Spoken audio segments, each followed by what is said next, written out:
L'école n'évolue pas, elle est comme figée dans le temps avec des programmes qui n'ont pas changé depuis des décennies. On nous dit parfois qu'on y apprend toujours les mêmes choses, les mêmes classiques en français, les mêmes formules en maths et les mêmes dates en histoire. Et pourtant, année après année, le constat ne change pas. Le niveau baisse. Les élèves ne savent plus lire, écrire ou compter comme avant. Et même si les réformes s'empilent, l'école reste immobile. Alors, face à ce paradoxe, s'il y a bien une question qu'on ne peut plus ignorer, c'est celle-ci. Pourquoi l'école, qui est censée préparer les jeunes au monde de demain, semble rester bloquée dans le monde d'hier ? Cette critique sur le fait que l'école n'évolue pas, on l'a tous déjà entendu quelque part. Dans les médias, par la bouche de nos parents ou encore à la sortie des cours. C'est devenu un genre de discours tout prêt qu'on répète un petit peu de manière automatique et fataliste sans forcément creuser. Pourtant, est-ce que l'idée que rien ne change à l'école est totalement vraie ? Et surtout, est-ce que cette idée pourrait expliquer à elle seule la crise de l'éducation moderne ? Eh bien, vous avez de la chance, c'est justement le sujet de la vidéo d'aujourd'hui. Et pour comprendre tout ça, je vous propose de nous pencher vraiment sur la question.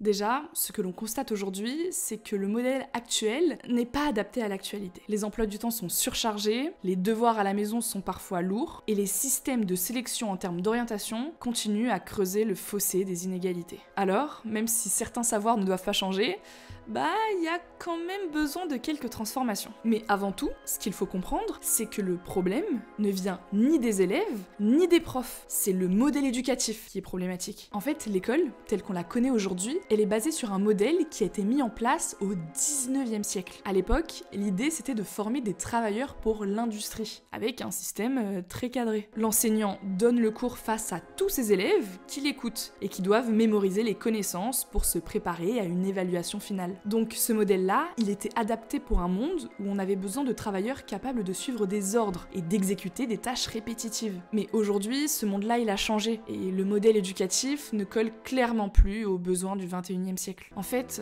on est encore sur un schéma assez classique. Quand on est en classe, le prof nous parle, on prend des notes, voire on écrit directement ce qu'il nous dicte, et puis on est évalué sur ce qu'on a retenu. Mais avec toutes les technologies que l'on a actuellement à notre disposition, l'accès à l'information, il a totalement changé. C'est-à-dire que même à l'époque de nos parents, pour obtenir une information, il fallait soit écouter en cours, soit ouvrir une encyclopédie et fouiller pendant un moment afin de pouvoir enfin trouver l'info que l'on recherche. Maintenant, pour nous, il suffit juste d'aller sur internet pour obtenir une information en quelques secondes, sans vraiment faire d'efforts et surtout sans mobiliser notre capacité de réflexion. Alors, peut-être qu'il faudrait revoir le rôle de l'enseignant dans notre modèle. En fait, plutôt que d'être uniquement un transmetteur de savoir face à sa classe, il pourrait devenir une sorte de guide qui aide les élèves à trier les informations, à démêler le vrai du faux et donc à développer leur esprit critique. Parce que si on s'intéresse à nos modèles d'évaluation, ils ne sont pas cohérents avec ce qu'on va attendre de nous plus tard dans la société. Si on est un peu honnête, il y a peu de métiers qui nécessitent de connaître par cœur les identités remarquables ou de savoir recracher à quel siècle correspond quel mouvement littéraire. Par exemple, le bac, c'est considéré comme l'examen le plus important de notre scolarité. Mais le truc, c'est que, au moins pour les générales,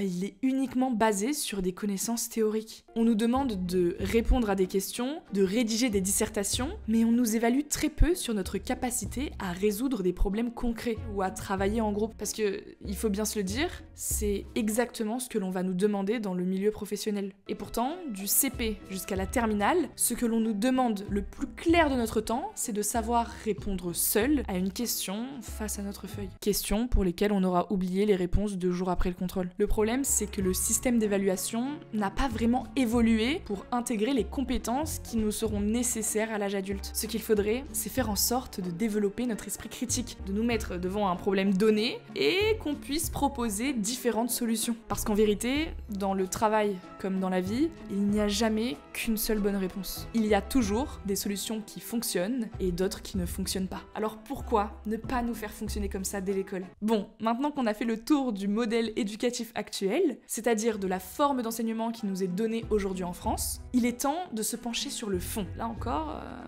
ça n'a pas l'air de vraiment évoluer.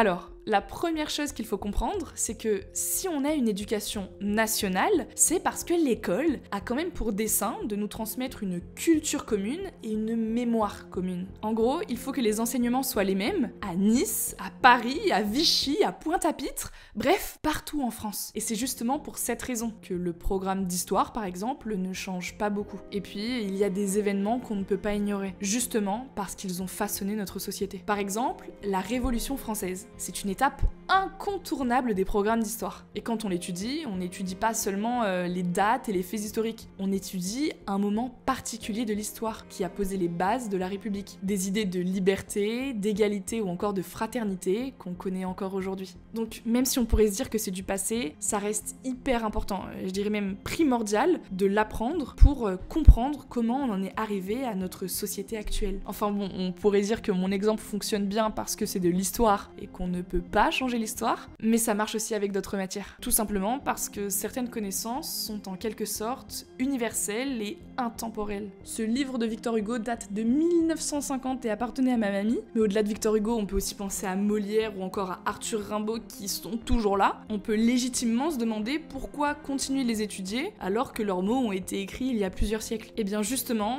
parce que ces auteurs parlent de thèmes qui sont encore d'actualité. Des questions qui nous travaillent toutes et tous, année après année, bien que les générations et les siècles aient changé. Quelle que soit notre époque, notre âge, notre genre ou notre origine sociale, ils parlent tous d'un sujet qu'on a en commun, l'être humain.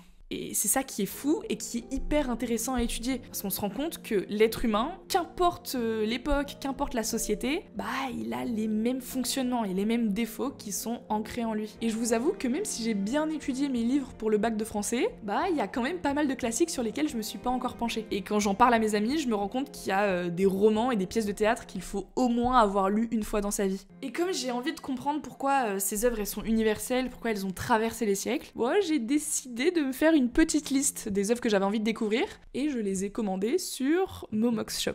Alors, si vous ne connaissez pas Momox Shop, c'est un site d'achat d'articles culturels comme des livres, des CD, des DVD, des jeux vidéo, bref, il y a plein de choses. Et surtout, comme c'est d'occasion, c'est pas cher du tout et ça fait faire quelques économies. D'ailleurs, Momox, c'est aussi une plateforme de revente. Donc si vous avez des livres, CD, DVD ou même encore des vêtements qui traînent chez vous, vous pouvez leur donner une seconde vie en les revendant à Momox. Donc c'est sympa parce qu'en plus c'est écolo. Pour ça, c'est super simple. T'installes l'appli Momox qui est dispo sur l'App Store et Google Play. Tu scannes les articles que tu ne veux plus, et là, Momox te donne un prix de rachat. Si c'est ok pour toi, hop, tu valides, et tu reçois une étiquette prépayée pour envoyer tes articles gratuitement. Vraiment, c'est hyper pratique. Ma mère, ça fait quelques années que tous les étés, elle vide le grenier en utilisant Momox à chaque fois. Donc du coup, pour refaire ma culture générale, j'ai un petit peu fouillé sur le site et je me suis dégoté quelques pépites que je vais vous présenter. Je me suis filmée quand j'ai reçu le colis, donc je vous montre ma sélection, que vous pouvez d'ailleurs retrouver sur le lien dans ma bio. Je viens de récupérer le colis de Momox, j'ai juste ouvert pour pas qu'on ait le scotch à défaire. Et c'est parti, unboxing. Gros livre pour commencer, Le Barman du Ritz. Alors celui-là je l'ai choisi parce qu'il est sorti il y a pas longtemps et j'avais vu pas mal de bonnes critiques dessus. Ensuite, un classique, Romain Gary, La vie devant soi. Vu que j'ai vu le film, je voulais lire le livre. Petit pays de Gaël Faye. 2 essais de Françoise Dubé sur la justice sociale, les inégalités de chance, etc. Ils sont vraiment en bon état par contre. Victor Hugo, Hernani.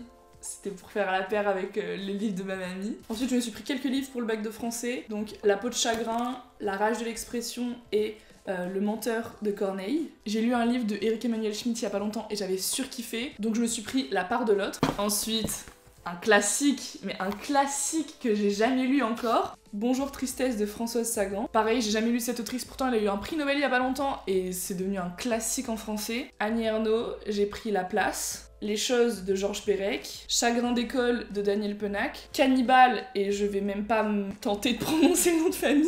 Ce livre aussi m'a été recommandé, Carte postale de Anne Berès. Évidemment, Comment faire autrement, les grands discours des femmes. Et pour finir cette sélection à la fois plutôt bien, Les mains sales de Jean-Paul Sartre. Je suis trop contente, j'ai plein de livres à lire là. Ça va, là j'ai pas mal de temps. En tout cas, si vous voulez en profiter, sachez que sur mon compte TikTok, il y a un concours pour gagner 1 an d'achat sur Momox Shop. Et vous avez moins 15% pour toute première commande sur le site. Mon lien pour la réduction est directement en barre d'infos. Bref, revenons au sujet de la vidéo. Ce que je trouve aussi intéressant sur le fait de toujours retravailler les mêmes classiques dans les programmes, c'est que ça crée une certaine continuité. Bah ouais, parce que si les programmes changeaient tout le temps, ce serait super difficile d'assurer une formation homogène et de s'y retrouver entre les générations. L'idée, c'est justement important que les élèves, d'une génération à l'autre, aient tous une base commune. Ça implique que les réformes se fassent de manière progressive, pour que tout le monde suive le même chemin. Et c'est d'ailleurs pour ça que les réformes prennent toujours énormément de temps à se mettre en place. Après, évidemment, ce que je dis, c'est à relativiser. Certes, il y a pas mal d'éléments du programme qu'il faut absolument conserver parce que ça fait partie de notre culture commune, mais il y a aussi des éléments du programme qu'on pourrait améliorer, des questions de société qu'on pourrait intégrer. Bref, il y a sûrement pas mal d'évolutions à imaginer. Si l'on prend du recul sur tout ce que j'ai dit dans la vidéo, c'est assez clair que l'école doit changer. Mais comment faire pour qu'elle évolue vraiment?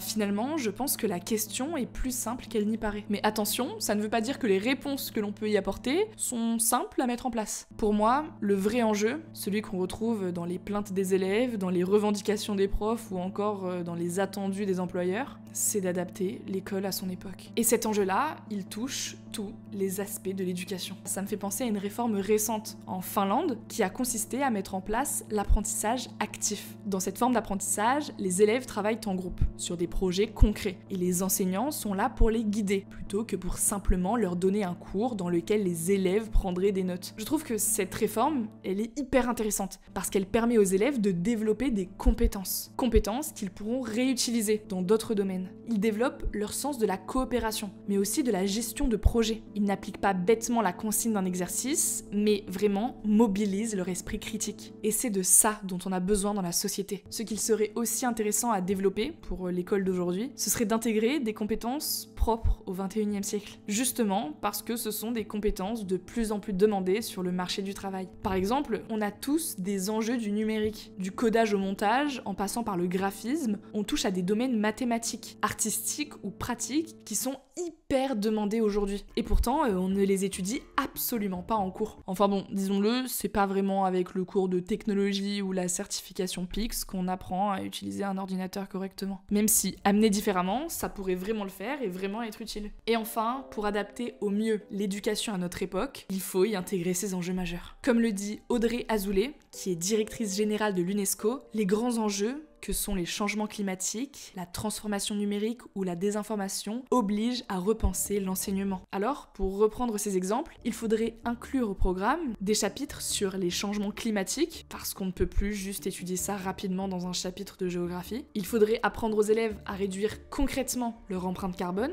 comprendre le fonctionnement des énergies renouvelables et envisager des solutions globales comme locales à la crise écologique. Un autre sujet crucial qui revient de plus en plus aujourd'hui, c'est celui de la santé mentale. Parce que c'est bien beau d'avoir une journée par an consacrée à la lutte contre le harcèlement scolaire, mais il faudrait en faire davantage toute l'année et durant toute la scolarité. En Australie, par exemple, il y a certaines écoles qui proposent des cours de mindfulness et des discussions sur l'anxiété pour aider les élèves à gérer leur stress et leurs émotions. Et ça, dès le plus jeune âge. Franchement, c'est pas une mauvaise idée. Quand on sait que l'école est une vraie source de pression, et même plus largement quand on sait que les dépressions et les burn-out sont de plus en plus présents dans notre société. Mais bon, sur ça, j'aimerais quand même féliciter le gouvernement, on leur jette beaucoup la pierre, donc là, on peut leur dire quand ils essayent de faire des choses bien. L'année dernière, lorsque Gabriel Attal était ministre de l'Éducation, il avait dit vouloir mettre en place beaucoup plus de choses liées au harcèlement scolaire et même des cours d'empathie dès le plus jeune âge pour pallier à ce problème.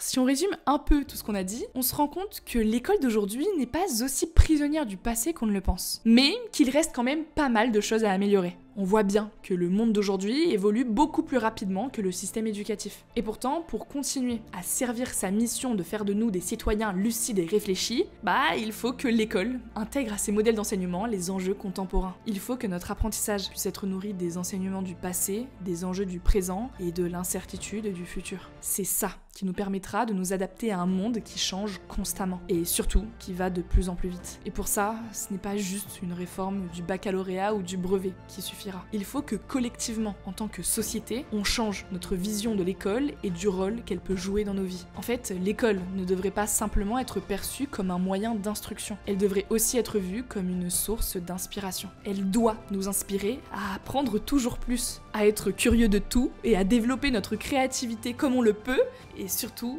comme on le veut. Donc oui, l'école n'évolue peut-être pas aussi rapidement qu'on le voudrait, mais ça ne signifie pas qu'elle n'évoluera jamais. Des évaluations aux véritables évolutions, l'école doit trouver sa propre transformation. N'oubliez pas que l'éducation est une promesse, et que cette promesse, c'est aussi un peu à nous de la tenir.